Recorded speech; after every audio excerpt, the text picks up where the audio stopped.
Bon weekend! Happy weekend! Papunta kami sa Sicily again. Magsha-shopping daw, sabi ni G. Sakay na kami. Dito kami sa park. Mag-aantay ng park. Ng Porto. Okay, let's see.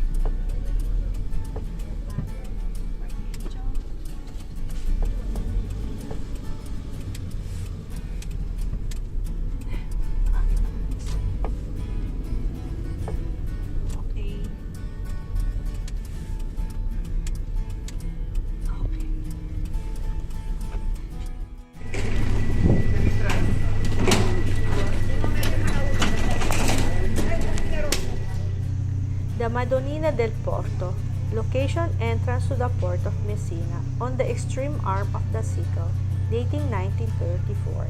It is placed on the tower place on the extreme tip of the port Sicily of the San Salvatore fort. It consists of the 30-meter-high column in reinforced concrete covered in trapani stone, with an octagonal plan and decreasing section, surmounted by a 3-meter globe on which the blessing statue of Madonna is placed, 7 meters high. The work of sculptor Torre Calabrone. The lights of the statue were turned on directly by Pope Pio VI by Castel Gandolfo with a radio control developed by Guglielmo Marconi.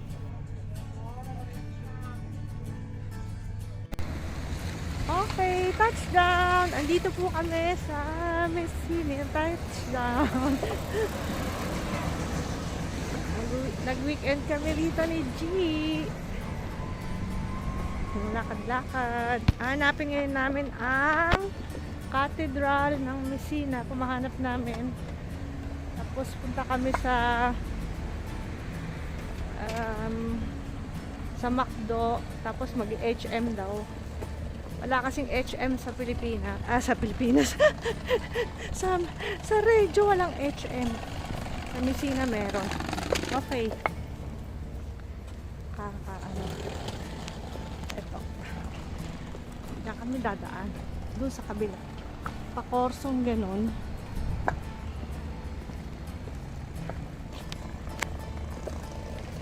Dapat pupunta kami sa sa Tropea dapat. Pero hindi maganda panahon para magdagat today. Kaya pasyal na lang kami. Pasyal. Look. Ganda ng view. Oh.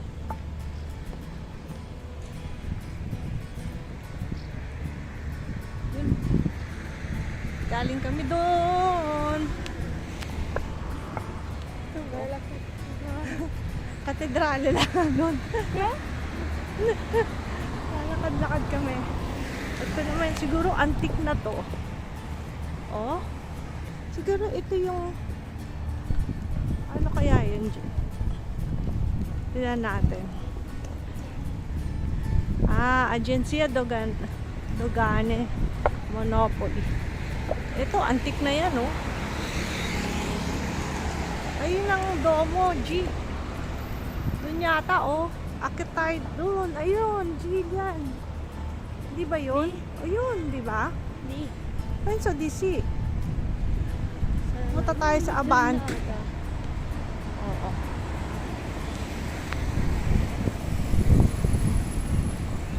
Okay. Kita-kits sa Cathedral ng Messina.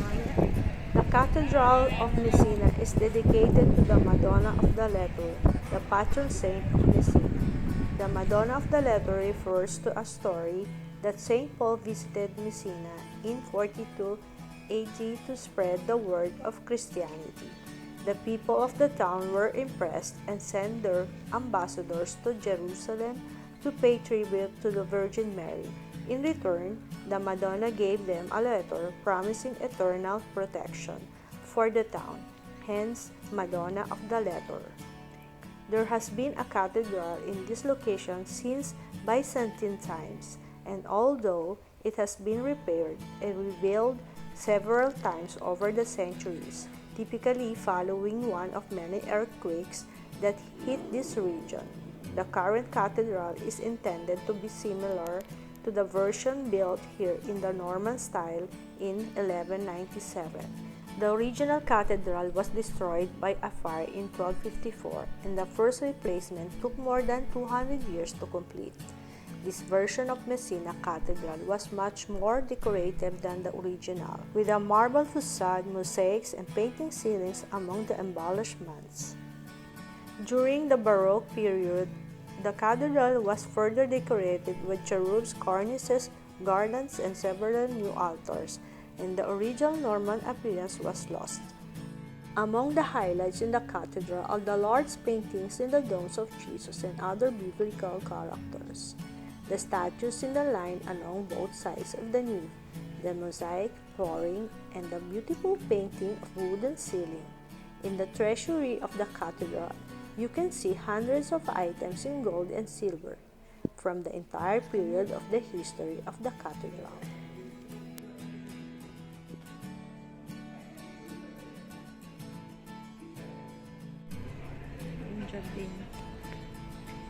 Garden.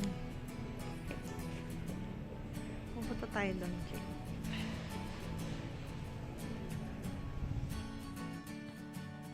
The bell tower of the Cathedral of Messina contains the biggest and most complex mechanical and astronomical clock in the world.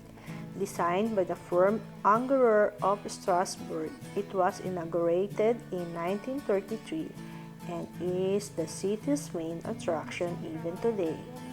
At noon, a complex system of counterweights, leverages, and gears determines the movement of the gilded bronze statues located in the facade. They are related to the civil and religious traditions of the city. The clock tower can be visited inside. Along the staircase, you can admire the bronze statues and the complex and ingenious system of leverages and gears that generate the movement of the clock. At the top, you can appreciate a beautiful view over the city of Messina and its strait. The mechanism moves every day at 12 a.m. and lasts at 12 minutes. On every quarter are the two heroines on the sides of the rooster, Dina and Clarenza, strike the quarters and the hours, and the carousel of ages moves. Ang ganda doon, oh.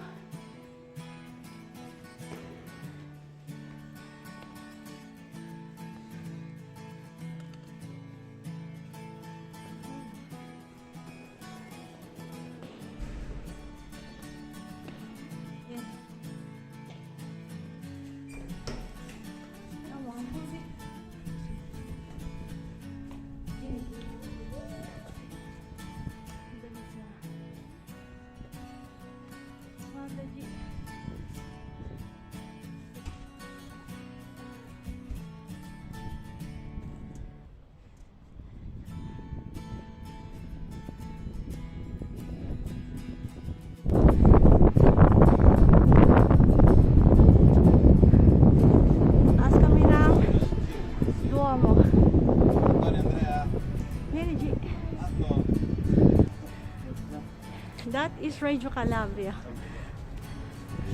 Radio Calabria there. Okay, ikot kami. It's very nice.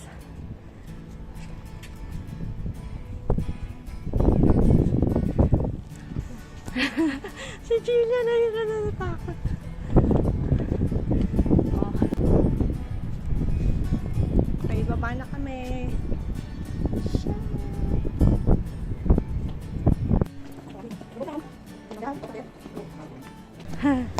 Okay, nasa domo ka. Hintay natin ang 12 o'clock. Gusto mo sa om?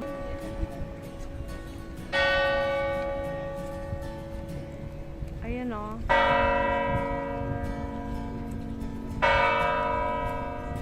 Ikot sila.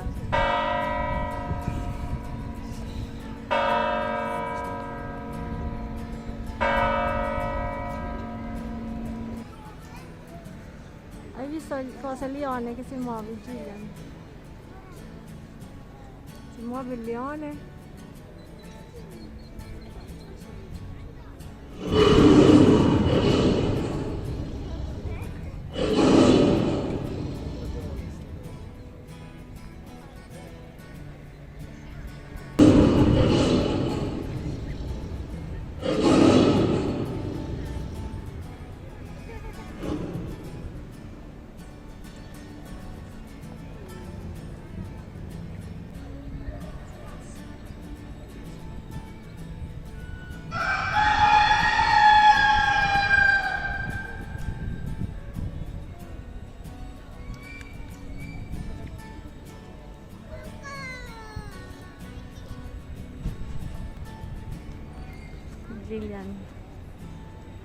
Jillian nanonood.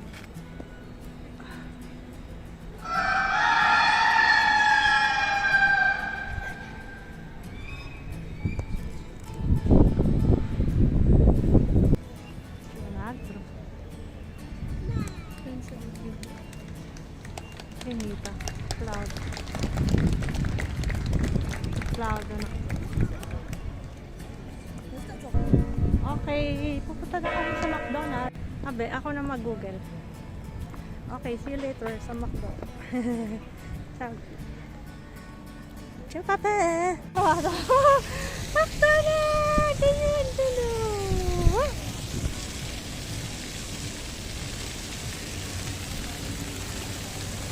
Mamaya, photo mo ko dito. Ha? Ha? Dopo mo sa'yo na photo. Intanto, refresh siya mo.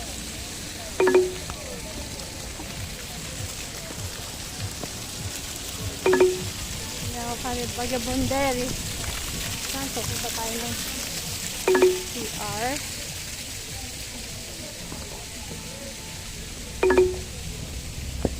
Woo! Layo. Walk, walk, walk, walk, walk.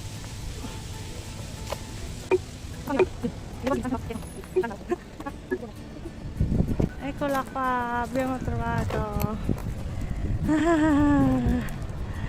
Okay, see you later.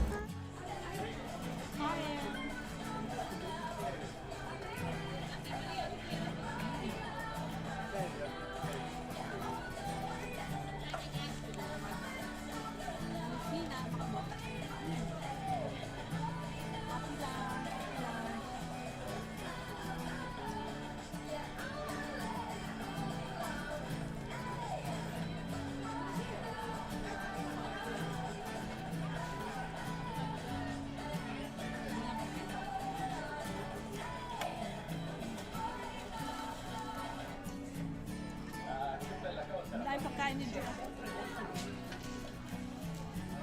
May kanina. May kanina kalong.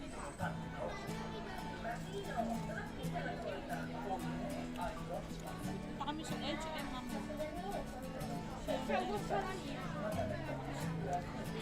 Ang Fransa. Papunta na kami ng H&M. H&M.